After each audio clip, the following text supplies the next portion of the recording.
Good morning, you guys. Welcome back to the channel. It's an absolutely beautiful day here in Germany, and we're working on the VR6 again. So as you guys saw in yesterday's video, we started tearing down the engine just a little bit, got the turbo, the intake, and some of the piping out of the way, so we can continue pulling this apart. Yesterday we also learned that the turbo here looks like the center nut holding the turbine itself in there may have broke a little bit or shattered, and it looks like it may have sucked some of the metal pieces through the turbo. So as we go down farther today, we'll see what else we find. The goal for today is to hopefully get the head off of the block, and we have a handful of things in the way, the coil pack, intake manifold, all kind of fun stuff. So let's get started. Now ideally I would much rather pull this entire engine out with a hoist, put it on a stand and work on it that way, but unfortunately I don't have an engine hoist right now, and also the cobblestone and the gravel in the barn pretty much would be like almost impossible to even move the engine hoist, so working with what we got. Now ideally today should go much faster than yesterday due to the fact that we don't have to worry about pulling off the turbo, because it was a bit of a pain to get off yesterday, but we should get a lot more done today.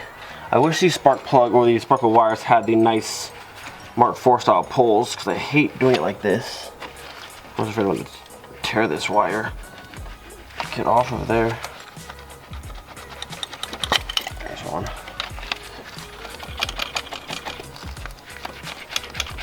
There it is.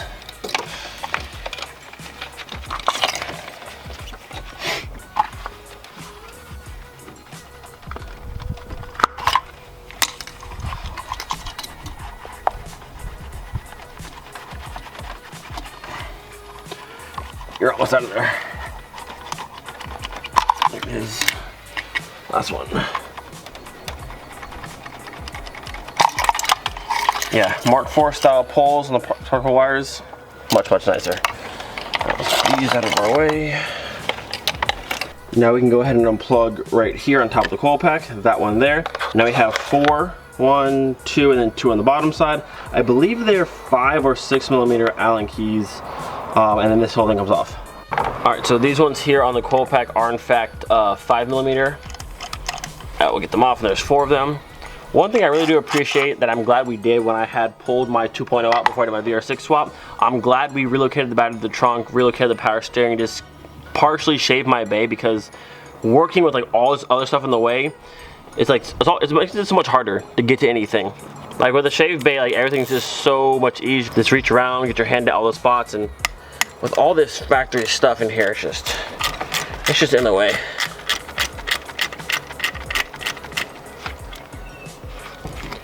Right, we got one more in the front here. I'll loosen up, and then this thing can come off.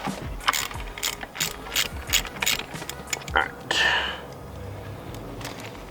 Spin those free, and then we can move on. Now with our coil pack out of the way, we can go ahead and pull our cam sensor here out of the way, get the auxiliary pump off as well, because that's hooked onto the upper timing chain cover right back here. And then while I'm here as well, I'll go through and loosen all the ones that hold on the upper timing chain cover, because that will have to come off as well. On a side note, I think everyone should relocate their power steering to like down in the corner, just somewhere out of the way, because like it just doesn't need to be right there. It's just so in the way. Look, you see this? I would have the perfect angle of over here, but look, it's in the way. Power steering reservoir. It doesn't need to be here.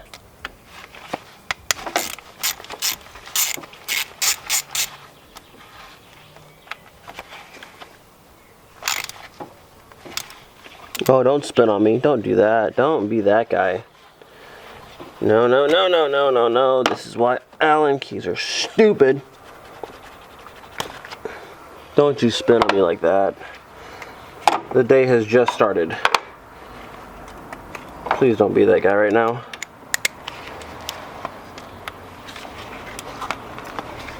Get in there. Oh, you're gonna be that guy. Alright, we're gonna leave you for now. How stupid.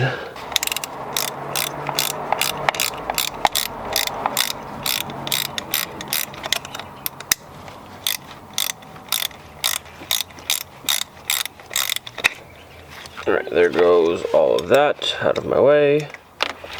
And I just lost a screw, of course. Well, we'll find it later. Making good progress so far. The pump is off and out of the way. All the screws are out of this except for the one that's right here, which is about to strip and it's pissing me off, so we'll come back to that later. I need to get this hose and this hose off of the thermostat housing right here, and then we'll work our way to the front section. Also, pro tip, make sure when you're pulling anything apart that has a lot of little pieces or nuts and bolts, you have some sort of baggie or something to hold all your nuts and bolts in. That way you don't lose anything. So this guy right down in there, completely stripped even before I even got to it. I mean, I tried like a little bit, but it's completely spinning. I can't go a size up, and it just is what it is. So now we have the vice grip, and we're gonna go ahead and just yeet this thing right off. All right, my friend, you're coming off there. Oh yes, the sound of success. I had that thing clamped on there so tight. Yes. All right, can I spin you with this now? Where'd my... I absolutely despise, this type of head on a screw. I cannot stand these things. They always strip. They're so frustrating. I hate these things. I'm just glad this one was in a position where I can get a vice grip on it, because if it was like one in the back over there, we might not have got this out. But now, woo, we can continue. Thank goodness. All right, moving on. So moving over here to the front side of the engine here, we're gonna go ahead and pull off all these connectors off of our injectors and get this harness here out of the way. That way I can get to these top bolts that hold on the short runner intake manifold here. The bottom ones are gonna be a bit of a pain to get to. I'm gonna have to remove the alternator to get to this one over here for sure, and the rest, I don't know. This is very cramped. We'll actually pull off this cable, which is for the throttle. Get that up and out of the way. Get out of there. Or don't get out of there. Get out of there. Alright. Throttle cable out of the way.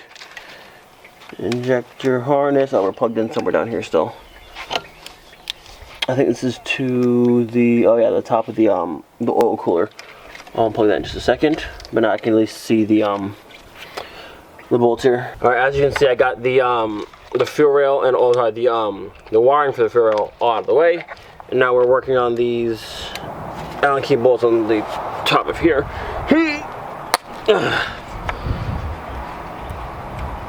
They're on there pretty good. But much better than the timing chain ones. So all the easy ones on the top are now out. The hard part now is getting the ones on the bottom side of the manifold. That one I can kind of see right there. The rest are all kind of, there's not a lot of room to work through here, but the worst one is the one over here in the corner. It's literally sandwiched between the tensioner and the back side of the alternator, so I'm going to pull this off, the belt off, and at least pull this off and tip it forward to get to that last one down there. And I believe I mentioned this before, but injector number 1 had a bit of a leak going on, so that'll get addressed as well. So step 1 on this side is me removing the belt, which is right on here. We do that by taking the tension off the belt with the tensioner. There's 2 ways to get the tension off of the belt. You need to use a bolt like this. I can't remember what size this is, but it screws into a little hole on top of your tensioner, presses this arm down, takes your tension off. A lot of people, these things break on there, so if yours is broken, you can get a vice grip and grab right here and actually hand crank it back. A little bit harder to do, but both ways do work. So as you'll see, as I tighten this down, you can see this part going in because this is going down here and pushing on the back side. So as I crank this down, you can see it moving closer and closer, and we're slowly taking tension off of the belt. And now you can see the tension has been relieved off of the belt, and now we can remove this. As you can see, the belt is now off. I didn't pull it all the way off because I only need to get to this one and this one, but it is clearly off. Now we can go ahead and remove the tensioner actually off. There's 3 13s here, 1, 2, and 3. Then we can go ahead and get to our alternator. With the tensioner now removed, you can see there's literally no possible way to get to this bottom bowl of the intake manifold or your lower intake manifold if you don't have a short runner. There's no way to get to this if your alternator is not out of the way. Like there's no way. Unless you get a vice grip and grab it from the side, which, I might actually do that. I might vice grip this one out because actually there's not even enough room to spin out because it's gonna hit this either way. So this has to be off, but like this is just, it's dumb. Very dumb design. So with the alternator, you have a 13 here and a 13 at the bottom. It's just those 2, and then obviously your plugins on this side. How this one works, the bolt goes through and actually pulls a little sleeve and it kind of clamps together. So you probably need a pry bar to actually wiggle your alternator free. I'm only gonna push it forward to about here because I just need to get this bolt out. But if you're removing it, you have to do both sides and kind of just pry it. It takes a little bit of work sometimes depending on how stuck it is, but it's usually not too bad. Bam, and just like that, we now have enough room to get this little guy out of the way. So unfortunately, it looks like I'm gonna have to pull the front end of the car off just a little bit. I'm not gonna pull it all the way off because this car does have AC, and I would have to disconnect the AC lines to pull the front end completely off the car, but I can pull it back a good distance, hopefully enough, because I got this one off in the corner, I got this one off, I got this one off, and there's one more that's right here on this injector, but there is a port right here on the bottom side of the intake manifold. There's a sensor right here, and there's another port that is directly in front of that bolt, and I have no way of going in from this direction to get to it. So I need to pull the front end off just a little bit and try and go up from the bottom side more, but like there's just no room. There's no possible way to get to this bolt with this all here. So hopefully I don't have to drain the freon out of the car. I can just pull this back enough and actually get to that bolt, but if not, it's all coming off because it's just, I can't even show you it all. You can kind of see, hold on so you can see. You can kind of see right there, that is the clip for the sensor. There's a port right here and another one right here, and it's just directly in my way, and there's just no way to get to it. Boys, I think we actually got it. So right there, you can see there's an Allen key. I was able to reach my arm like backwards around through here and actually get it in behind the port, and using a wrench to go down and grab it, and also my hand, I was able to pull up and actually break it free. So now it's gonna be awkward, but I can spin it free and avoid having to pull the whole front end off because I didn't feel like doing that. So now this can actually come off. Thank goodness. So after about a million tiny little fraction of a turn, I finally got the intake manifold separated from the head, and look what we found in this cylinder, well, this intake port. It is full of giant metal chunks. The rest look pretty clean, I think. Yeah, but this one, I'm not even sure which one that is exactly, but there is just, it's just loaded with metal chunks. So now we have the pieces we found in the oil pan, the broke piece we found on the turbo, and now all of this.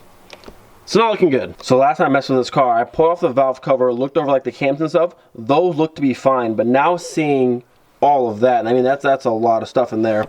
I'm pretty sure this whole head needs to be gone through as well, because if that's there, I'm pretty sure the valves and stuff are probably screwed. So yeah, it's getting worse. I haven't even pulled the head off yet, and it's just getting worse. I keep finding more and more stuff. It's just not good. Nice little Mark II cabby following us.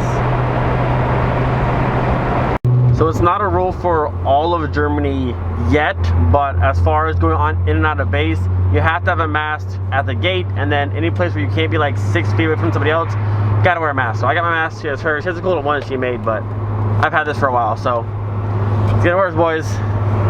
Hopefully they don't go to mandatory everywhere, but we'll see. All right, we are back home and back to tearing apart the VR6. I was gonna leave the intake manifold just right where it's at because it's already separated from the head and it's not in the way anymore. But since there's all this metal in here, I wanna pull this out and pretty much just like dump it out. I'm pretty sure there's metal there. I'm sure there's metal inside here, and we need to remove that. And also, once this is out of the way, we can get a better shot looking down inside there, because like there's a lot of metal in there. It goes all the way back, so oh man.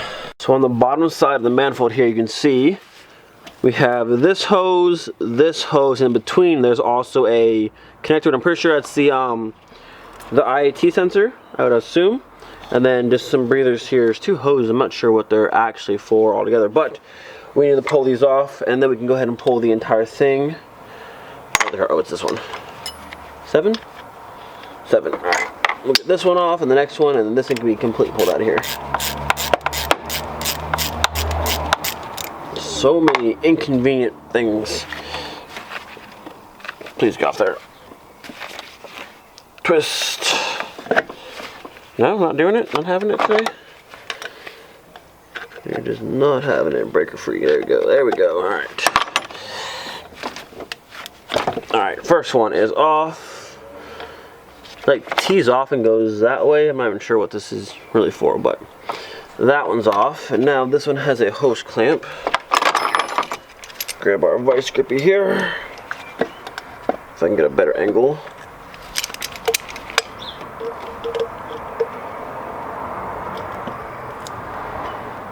What is, oh, hold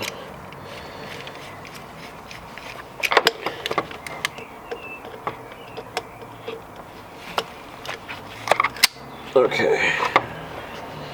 Let's back this off.